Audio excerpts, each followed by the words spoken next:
ഹരേ കൃഷ്ണ, ജയ ശ്രീ രാധേ രാധേ. ചില സമയങ്ങളിൽ നമുക്ക് പറഞ്ഞറിയിക്കാൻ പറ്റാത്ത ഒരു സങ്കടം ഉള്ളിൽ നിന്ന് തോന്നും. അല്ലെങ്കിൽ നമുക്ക് എന്താ അറിയില്ല, വെറുതെ കരച്ചിൽ വരും. ഇങ്ങനെയൊക്കെ ഉണ്ടെങ്കിൽ മനസ്സിലാക്കിക്കോളൂ, നിങ്ങളിൽ എന്തോ ഒരു നെഗറ്റിവിറ്റി വന്നു പെട്ടിട്ടുണ്ട്. അത് ഒന്നുകിൽ നിങ്ങൾ അന്നത്തെ ദിവസം പോയ ഏതെങ്കിലും ഒരു സ്ഥലത്ത് നിന്നുള്ള നെഗറ്റീവ് ഊർജത്തിന്റെ പ്രഭാവമായിരിക്കാം. അല്ല എന്നുണ്ടെങ്കിൽ നിങ്ങൾ അന്ന് ഇടപെട്ടിട്ടുള്ള ഏതെങ്കിലും ഒരു വ്യക്തിയുടെ ദൃഷ്ടിദോഷം കാരണവും ആവാം. അപ്പൊ ഇതിനെ എങ്ങനെയാണ് നമുക്ക് മാറ്റാൻ സാധിക്കുക? അതിനുള്ള ഒരു റെമഡിയാണ് നിങ്ങൾക്ക് പറഞ്ഞു തരുന്നത്.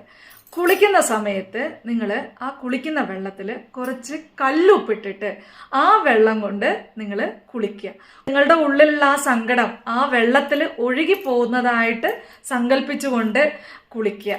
അങ്ങനെ ഈ രണ്ട് കൈകളും, അതുപോലെ തന്നെ നിങ്ങളുടെ ഷോൾഡേഴ്സ്, ഫേസ്, അതുപോലെ തന്നെ നിങ്ങളുടെ ഓരോ പാർട്സും ടാപ്പ് ചെയ്ത് കൊടുക്കുക.